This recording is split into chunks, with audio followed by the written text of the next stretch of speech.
When you go into Google Classroom, there's going to be a couple classes for you to choose from.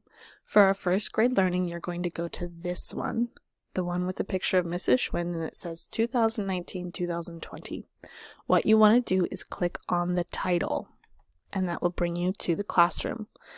Now, this shows all of the assignments that have been posted all week, and it kind of gets a little confusing. So what I want you to do is I want you to go to the top, and I want you to go to classwork. So click on that next, and then it splits it up for you so you know what is due. Any announcements or things that I want you to do during the week will be up here at the top, and then there's going to be a couple of topics. You can jump to topics by coming over here, or you can just scroll down. So today, we have reading.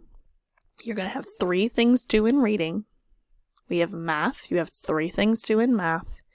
We have phonics. You have 1 thing due in phonics today. And if you look over here at the side, it says due today. That helps you figure out when things are due. I have writing.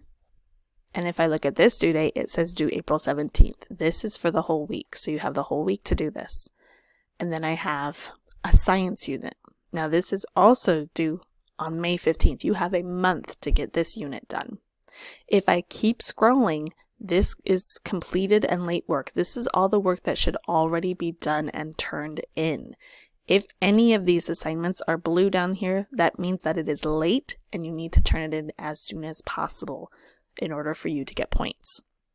Remember, if you're looking at the assignments and it is blue, that means that it still needs to be done. If it is gray, that means that you have finished it and you have turned it in.